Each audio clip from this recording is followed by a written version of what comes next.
Ser uma igreja viva é cantar as promessas da palavra de Deus. Vocês acabaram de declarar. Qual salmo? Quantos sabem? Qual salmo que nós declaramos aqui? 121.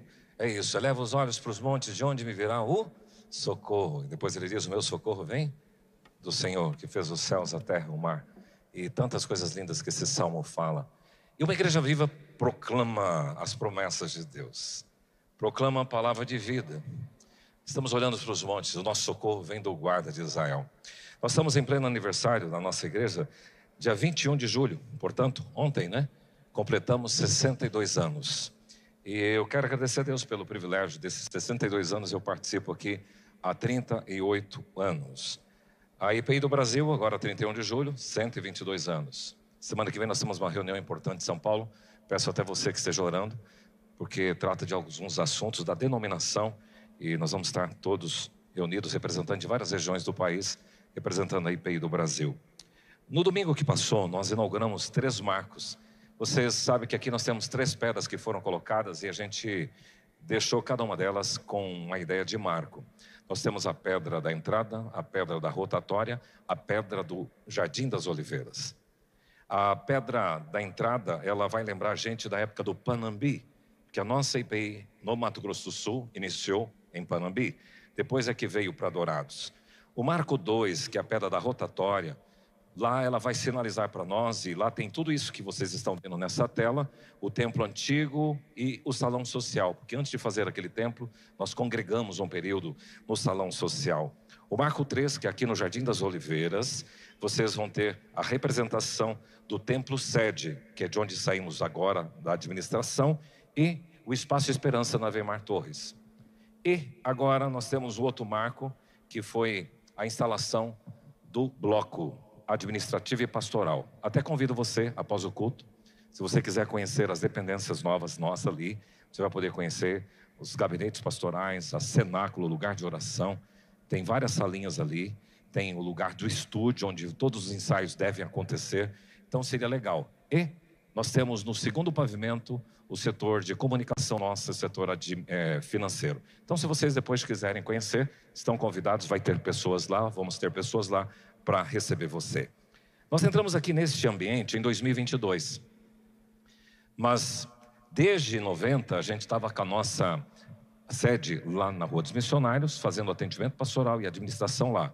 Então, a partir de ontem, inauguramos um domingo o espaço administrativo e desde ontem nós estamos atendendo aqui. Então, se você quiser conversar com as nossas secretárias, com os nossos pastores, vocês vão ter que vir aqui para conversar com a gente. Ficou um ambiente muito gostoso, você é convidado a conhecer. Nós estamos trabalhando neste mês de aniversário, até que ele venha, sejamos uma igreja viva. Diga comigo, sejamos uma igreja viva. Vamos lá? Sejamos uma igreja viva. Qual é o contrário de vivo? Morto. Quantos vão brincar? Vivo? Morto. Lembra disso?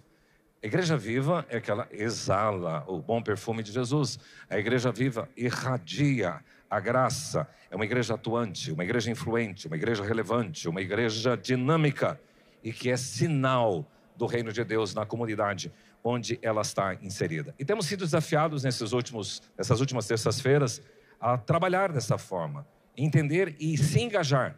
Você precisa se engajar no que é uma igreja viva. Eu quero convidar você a abrir sua Bíblia na carta que Paulo escreve à igreja de Éfeso, capítulo 2, apenas o versículo 10. Esse é um texto que eu gosto muito, porque ele diz logo no início: ele vos deu vida, estando vós mortos nos delitos e pecados, nos quais andaste outrora. Ele vai fazendo a descrição da nossa situação natural. Depois ele chega no versículo 4 e diz: mas Deus, sendo rico em misericórdia, por causa do grande amor com que nos amou. E ele vai falando o que Deus fez através da graça. E depois, nesse versículo que vamos ler, diz o seguinte, versículo 10: porque somos feitura dele, criados em Cristo Jesus, para as boas obras, as quais Deus preparou para que andássemos nela. Vamos ver juntos? Porque somos feitura dele, criados em Cristo Jesus, para as boas obras, as quais Deus preparou para que andássemos nela. Senhor, que a tua palavra possa acessar o nosso coração e o teu Espírito possa fazer desta palavra uma semente que brote e traga frutos valorosos em nome de Jesus. Amém. Não vou dissecar esse texto, mas eu queria destacar aqui algumas coisas. Você é feitura dele. Você é criação de Deus. E nós pertencemos a Deus, primeiro porque Ele nos criou, segundo porque Ele nos sustenta, e terceiro porque Ele que nos transformou à imagem do seu Filho através da conversão. Se ainda você não passou por esse processo de novo nascimento, você vai ouvir essa palavra, e o desafio é que você realmente tenha um encontro com o Senhor Jesus. E encontrar Jesus é a coisa mais maravilhosa. Há um livro que eu li há muitos anos atrás, diz: Seguir a Cristo, o projeto mais fascinante da vida. Sabe que na gestão corporativa as empresas definem como identidade organizacional 3 coisas: visão, missão e valores. Nós estamos desafiando você a ser uma igreja viva, vivendo com propósitos. E alguns anos atrás, na verdade foi na década de 90, com a liderança da igreja, nós estabelecemos esta missão. Pede para o pessoal da mídia me ajudar aqui. A missão é glorificar a Deus no poder do Espírito Santo, trazendo pessoas para Jesus, tornando-as membros do corpo, desenvolvendo nelas o caráter de Cristo e equipando-as para o serviço na igreja e no mundo. Nesta deliberação da liderança dessa igreja na década de 90, nós definimos os 5 propósitos que estão ali grafados em caixa alta. Vamos dizer comigo? Adoração, evangelismo e ministério. Então, nesta declaração, nós incluímos esses 5 propósitos. Mas esses propósitos não são só da nossa igreja como instituição, como organização. Você pode ter isso como crente em Jesus, como cristão que você é, como discípulo de Jesus, de pensar: eu sou para adorar a Deus, eu sou para levar pessoas a Jesus, eu sou para formar nelas o caráter de Cristo, eu sou para estar em comunhão com os meus irmãos, e eu sou para servir. Por isso que essa palavra não é só para a igreja, é para todos quantos estão se aproximando de Jesus. Você é chamado para seguir a Jesus, não para ser um espectador, para andar no camarote e ficar assistindo, vamos ver o que é Jesus, ou vamos ver o que é a igreja. Não, você foi chamado para adorar, para evangelizar, para discipular, para desfrutar da comunhão e para ministrar, para servir. E é isso que eu queria pensar com vocês. Rick Warren, ele é da igreja de Saddleback, na Califórnia.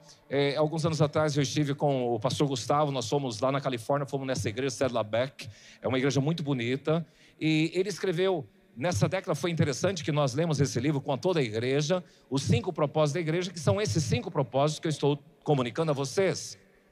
E eu quero hoje apresentar isso para que você tente verificar se a sua vida como uma pessoa viva, e se nós como igreja viva, nós estamos vivendo com estes propósitos. Paulo informa nesse texto que aquele que teve a experiência com o Senhor, porque o texto diz: somos feitura dele, criados em Cristo Jesus para as boas obras, com propósitos. Então, o que é que ele quer de nós? O que é que Deus espera de você e de mim?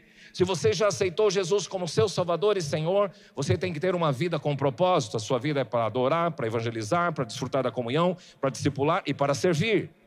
E é isso que queremos enfatizar para você. Isso é viver com propósito, porque você foi criado para as boas obras. Primeiro propósito, adoração. O texto de Isaías diz o seguinte: a todos os que são chamados pelo meu nome, eu os criei para a minha glória, e que formei e fiz. Você foi criado para quê? Conforme esse texto. Diga comigo: para a glória de Deus. Diga para a pessoa que está ao seu lado: você foi criado para a glória de Deus. Então esse propósito de adorar a Deus não é um propósito só corporativo da igreja do Senhor Jesus Cristo, mas a sua vida é para a glória de Deus. Inclusive um dos versículos bíblicos diz que tudo que fizerdes seja para a glória de Deus, quer comamos, quer bebamos, faça tudo para a glória de Deus. Então tudo que você faz tem que ser para a glória de Deus. Às vezes a nossa ideia de adoração está confinada ao momento do louvor, ao momento do culto, mas a adoração é muito mais amplo do que isso. A adoração é um estilo de vida, e na nossa missão diz glorificar a Deus. No catecismo de Westminster, alguns nem sabem o que é isso, mas há alguns anos atrás, alguns estudiosos reuniram para estudar e formular um credo, ou formular um contexto doutrinário, e formularam a Confissão de Fé de Westminster. lá na abadia, na Inglaterra, tal. E dentro do catecismo tem a primeira pergunta que está dizendo assim: qual é o fim principal do homem? Ele responde: o fim principal do homem é glorificar a Deus e desfrutá-lo e gozá-lo para sempre. Glorificar a Deus significa reconhecer e honrar a Deus como o Criador, sustentador de tudo. Gozá-lo para sempre significa ter deleite, ter alegria, desfrutar e satisfazer-se em Deus, que é o bem supremo. Ele basta. Você não precisa ganhar na loteria e nem deve jogar. Você não precisa ter dinheiro para você ser feliz. Você não precisa ter prazer para ser feliz. Você precisa de Deus. Ele basta, desfrutá-lo para sempre da presença dele. Eu hoje li que seria o dia mais curto do ano. Não sei se alguém viu isso em alguma informação. E a gente precisa entender como Deus... E lá fala de uns pequenininhos de segundos, e é contado isso. Como Deus é milimétrico em tudo que Ele faz. Então você existe para adorar a Deus. Esse é um propósito. Então viver com propósito é colocar a adoração a Deus como principal fim da sua vida. O que você for fazer amanhã, glorifica a Deus? Pergunte. Você está lá no seu ambiente de trabalho, isso glorifica a Deus? Pergunte. A forma como você se coloca no trânsito, se glorifica a Deus? Pergunte. Então, é uma vida vivida em reverência e entrega ao Senhor. É Deus no centro e todas as coisas orbitando ao seu redor. Jesus disse uma vez para uma mulher samaritana que os verdadeiros adoradores adorariam o Pai em espírito e em verdade. Isso é uma verdadeira adoração. Então, se você quer viver uma vida com propósito, você precisa entender que o teu fim é adorar a Deus e glorificá-lo para sempre. Que os seus atos, que os seus pensamentos, que as suas atitudes sempre glorifiquem a Deus. Segundo lugar, viver com propósito é também praticar o evangelismo. A palavra evangelho ou evangelho significa boas novas de salvação. O texto de Mateus 16, ou Marcos 16, 15 a 16 diz: e disse-lhe Jesus: ide por todo o mundo e pregai o evangelho. A quem? A toda criatura. E quem crer e for batizado será salvo, quem porém não crer será condenado.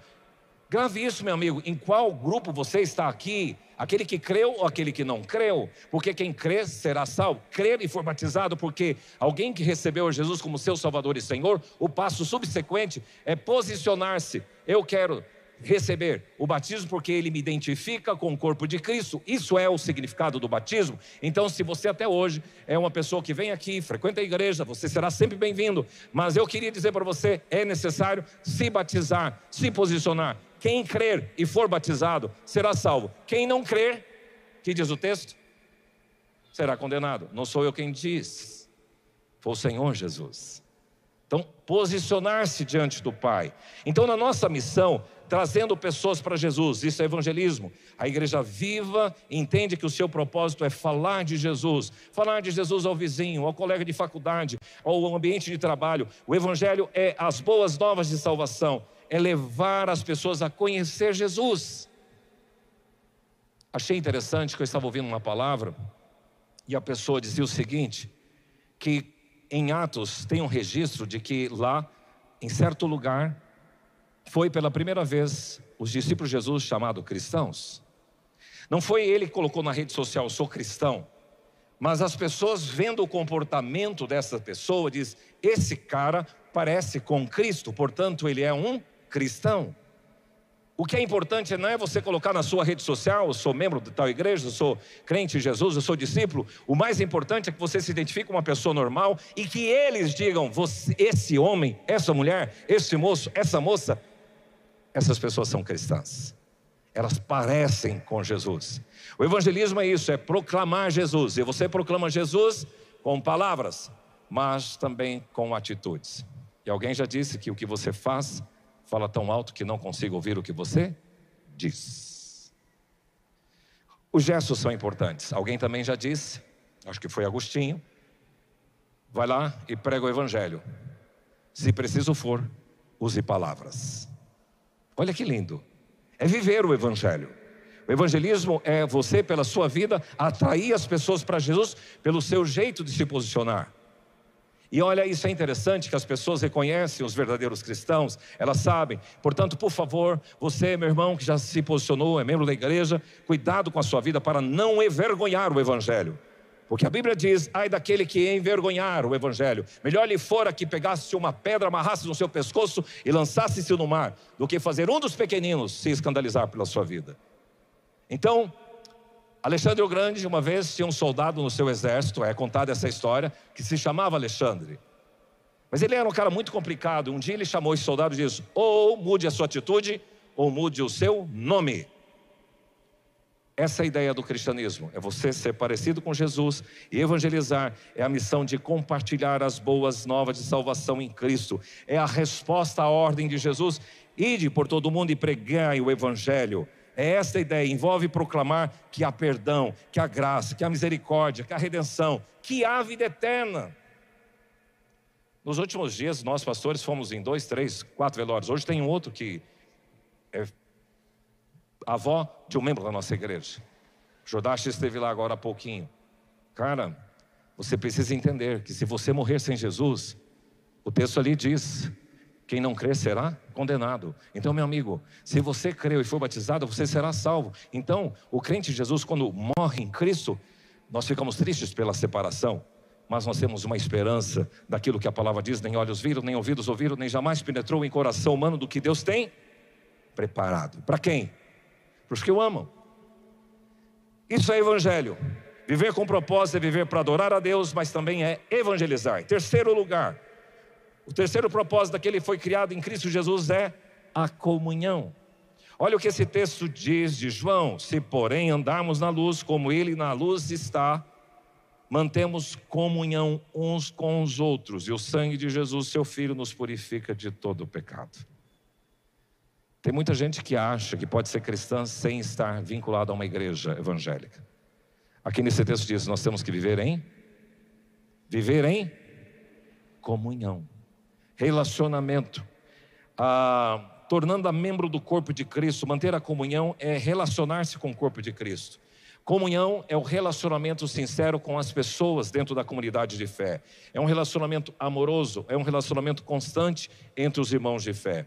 Ao caminharmos na luz de Cristo, somos chamados a viver em unidade, partilhando a vida, partilhando as lutas, alegrias e fé. Interessante, eu recebi um abraço tão gostoso do Carlinhos no dia que a gente estava fazendo toda essa inauguração. O Carlinhos, ele trabalha aqui na nossa igreja, ele é um ajudante geral, mas ele estava tão feliz com as realizações, ele deu um abraço tão gostoso. Para mim isso é comunhão. Um outro presbítero, quando a gente estava saindo, ele pegou, abraçou e falou: amo você. E a gente sente esse relacionamento, e graças a Deus por aquilo que Deus está fazendo na nossa igreja. Isso é comunhão, é um relacionamento sincero. E nós somos chamados a viver em unidade, partilhando vida, partilhando as dificuldades, as alegrias e a fé. E a comunhão me fortalece. É a brasa no braseiro. Tira a brasa lá do braseiro e põe para fora. O que vai acontecer com a brasa? Apaga rapidamente. Aqui é uma fogueira aquecida, e você está nesse braseiro. Portanto, permaneça para que a sua fé seja sempre aquecida. A igreja é importante para você por causa disso. Quem tem um compromisso com o Senhor Jesus Cristo, tem um compromisso com a igreja de Jesus. A igreja é instituída pelo próprio Senhor Jesus Cristo. Quando ele diz para Pedro: tu és Pedro, e sobre essa pedra, Jesus dizendo a si mesmo, edificarei a minha igreja, e as portas do inferno não prevalecerão contra a igreja. Então a igreja foi instituída pelo Senhor Jesus, e você precisa estar vinculado. Se você não gosta dessa igreja, pode procurar uma outra igreja evangélica, mas esteja vinculado a uma igreja evangélica e esteja em comunhão uns com os outros. Inclusive o autor aos Hebreus diz: encorajemo-nos, ou consideremos uns aos outros para nos estimularmos ao amor e às boas obras, não deixando de nos congregar. E aqui eu vou dizer uma coisa para você: se você perdeu o hábito de vir à igreja, você vai assistir o Globo Rural domingo de manhã. Eu gosto do Globo Rural. Depois o Auto Esporte, e você vai ver um monte de coisa, e você, deixa outro dia eu vou. Não, vai ter uns amigos, eu vou comer churrasco na minha casa. E a igreja você vai deixando para um segundo plano. À noite vieram umas pessoas na minha casa, eu não pude ir. E você começa assim: daqui a um dia você está fora do braseiro, e a sua fé vai apagar. Quem está mais aquecido na fé? Você que está aqui hoje ouvindo essa palavra, ou aquela pessoa que está distante ouvindo outra coisa. Um programa de TV, uma rede social, um filme, qualquer coisa. Cara, não tem dúvida, você que está recebendo esta palavra do Senhor. Viver com propósito é viver, primeiro diz, para adorar. Repita comigo, adoração, evangelismo, comunhão. Quarto, o quarto propósito daquele que foi criado em Cristo Jesus é o discipulado. Eu achei tão legal que alguém disse o seguinte, que discipulado é discipulado das pessoas. Então, você está com as pessoas e você desce para o lado das pessoas e caminha com essas pessoas. Discipulado das pessoas é você transmitir o evangelho, ensinando agora aquela pessoa que já se posicionou, como é que caminha com Jesus. Em seus passos, o que faria Jesus? É começar a instruir sobre a palavra. Cara, você já leu o evangelho de João? Você já leu a carta aos Filipenses? O discipulador é esta pessoa que vai ensinar essas pessoas nos primeiros passos. Eu compartilhei domingo aqui, nós estamos com uma neta de 2 anos e 6 meses, e ela gosta de ouvir histórias da Bíblia. Eu vou ter que fazer um curso de cantar histórias para contar do jeito dela, mas mesmo do jeito que eu estou contando, ela está gostando. Mas é isso, o discipular, essa menina de 2 anos e pouquinho está sendo discipulada. Quem é esse pequenininho e esse grandão que veio lutar contra o pequenininho? Esse é Golias e esse é Davi. E o que aconteceu? Ele foi lutar com o gigante em nome do Senhor dos Exércitos e o gigante caiu. E você dramatiza tudo isso. E aquela história vai entrando no seu coração. Discipular é compartilhar as escrituras sagradas a uma pessoa nova na fé. Quem pode fazer isso? Você que já tem alguns anos de trilha na fé evangélica. Ah, mas eu não sei, então aprenda. Ah, mas eu não conheço, então leia. Então estude a Bíblia, para você compartilhar uma pessoa. Como é que ora? Sobre as tentações. Nós temos um curso muito legal aqui sobre discipulado. Nas células se fazem o discipulado. E você pode procurar alguém, eu quero ser discipulado. Você vai conhecer os primeiros passos na fé. Isso é desenvolver nelas o caráter de Cristo que está na nossa missão. Paulo, ele usa uma expressão que eu gosto muito. Por vocês eu sofro dores de parto, até que Cristo seja formado em vocês. Isso é discipulado. É você compartilhar as escrituras. Um processo contínuo de crescimento espiritual e transformação na vida do cristão. É ensinar o outro a seguir a Jesus, ajudando a crescer na fé, na obediência, no caráter cristão. É mais do que transmitir conhecimento, é vida na vida, é caminhar junto, é investir na formação espiritual daquelas pessoas que estão engateando na fé cristã, guiando-os a uma fé madura e a reprodução de novos discípulos. Se você discipular uma pessoa, ela discipular outra pessoa, você imagina como nós vamos ter pessoas fortalecidas na fé. Nós temos vários cursos na igreja que vão te ajudar a ser formados a um cristão maduro. Portanto, meu irmão, uma igreja viva, ela tem discipulado. Um crente vivo em Jesus, ele vive o discipulado, ele forma outras pessoas, ele forma discípulos, ele forma outras pessoas. E por fim, a abordagem do discipulado é essa do Senhor Jesus: ide e fazei discípulos de todas as nações. É a ordem de Jesus fazer discípulos. Ele não diz fazer igreja, ele não diz criar células, ele diz fazer discípulos. As células são instrumentos, são ferramentas. E por fim, o quinto e último propósito daquele que foi criado em Cristo Jesus é o ministério, que nada mais, nada menos é o serviço a Deus, serviço aos santos, serviço na comunidade onde você está inserido. Na nossa comissão consta equipando-os para o serviço na igreja e no mundo. Isso é ministério. Olha o que esse texto de Pedro diz, vamos ler juntos? Servir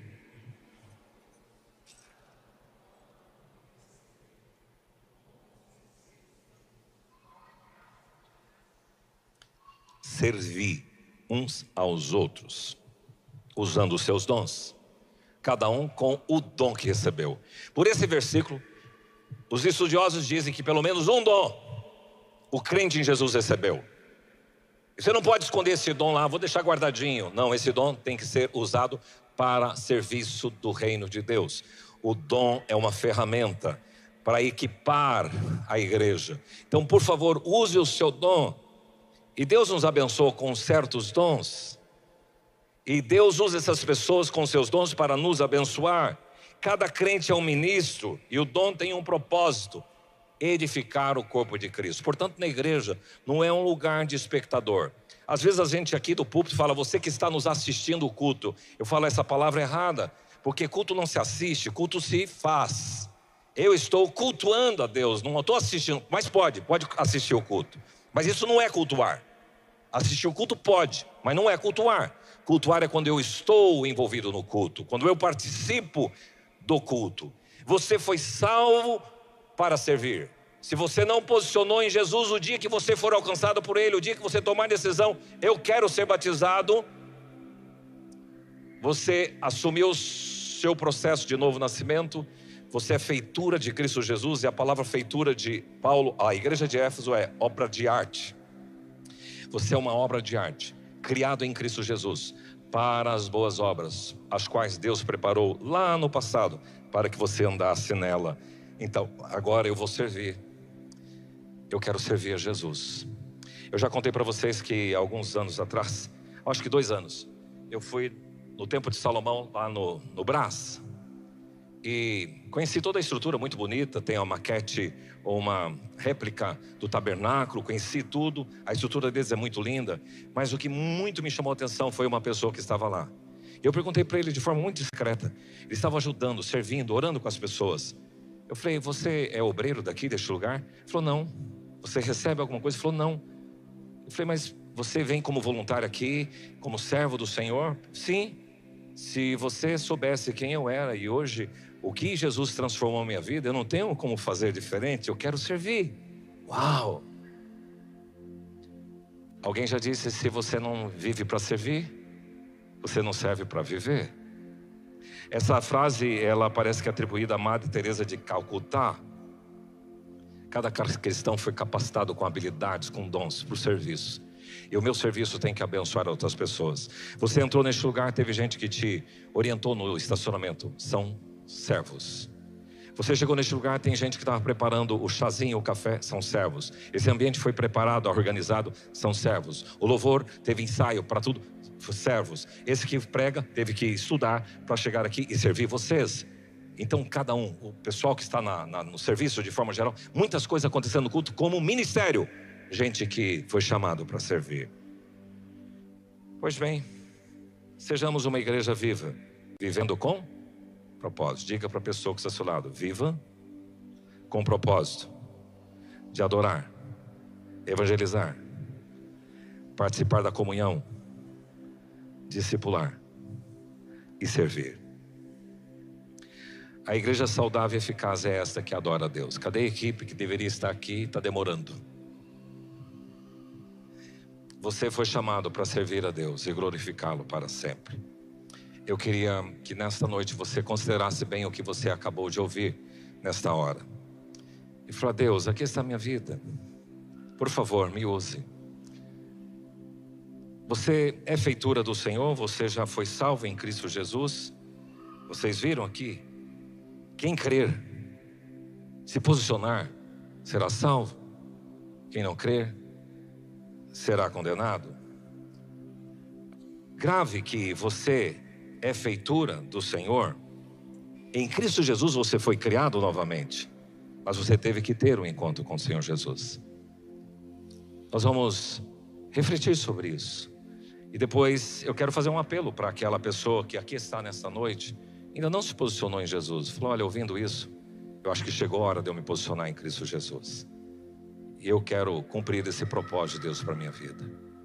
Eu quero convidá-lo a se colocar em pé.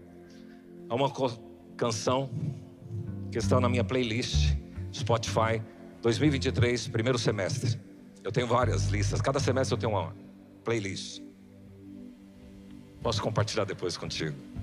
Essa canção falou muito ao meu coração no primeiro semestre de 2023. Eu queria que nós cantássemos juntos e falar o quanto foi importante encontrar o Senhor Jesus.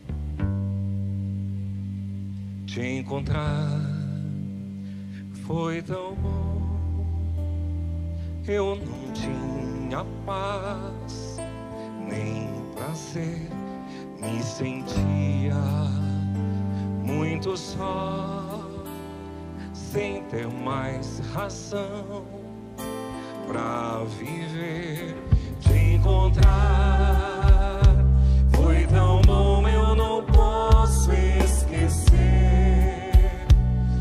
esse encontro mudou meu viver. Foi tão grande a emoção quando ouvi sua voz me falando de amor. Me aceitaste do jeito que sou, te dei meu coração.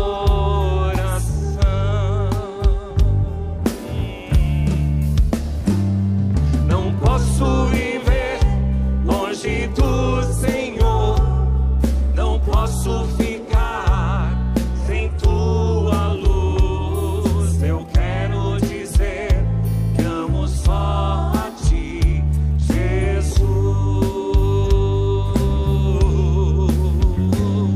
Não posso viver longe do Senhor, não posso ficar sem tua luz. Eu quero dizer que amo só a ti, Jesus.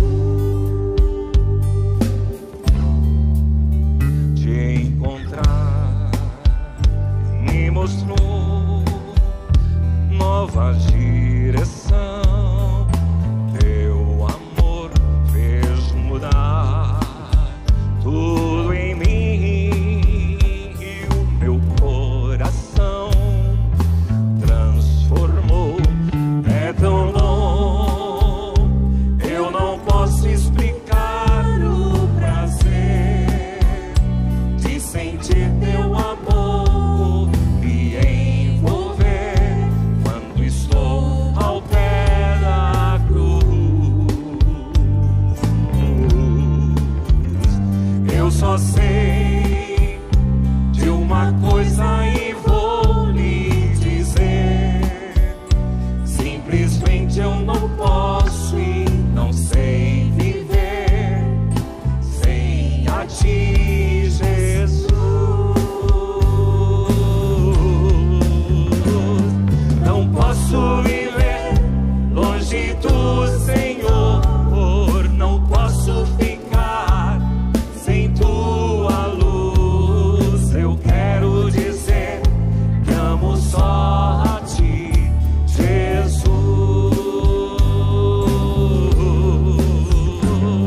Não posso viver longe do Senhor, não posso ficar sem tua luz. Eu quero dizer que amo só a ti, Jesus.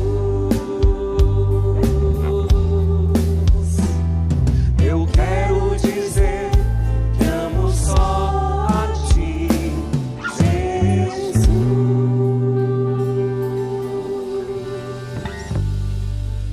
Quando foi? Deus seja louvado por isso. Quando foi o teu encontro com o Senhor Jesus? Encontrar com Jesus traz uma nova direção.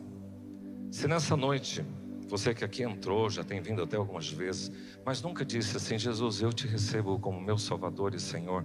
Eu quero que onde você está, você levante a sua mão. Eu quero fazer uma oração e você vai repetir essa oração comigo. Isso, amém. Há mais alguém? Eu quero que você se posicione hoje. Fala: Jesus, eu estou aqui. Minha vida tem que ter propósitos. Eu vivo para te adorar. Eu vivo para discipular, para evangelizar, para desfrutar da comunhão e para servir.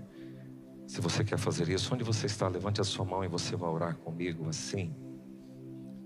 Muito obrigado por entender o Evangelho. Nesta noite, com esse gesto de minhas mãos erguidas, eu declaro Jesus como meu Salvador e Senhor. Eu creio nele.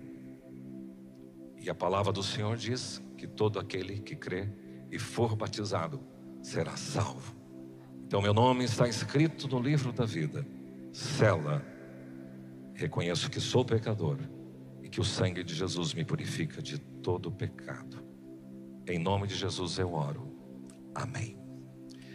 Segundo apelo, use a sua vida para viver com propósito. Você é criação de Deus.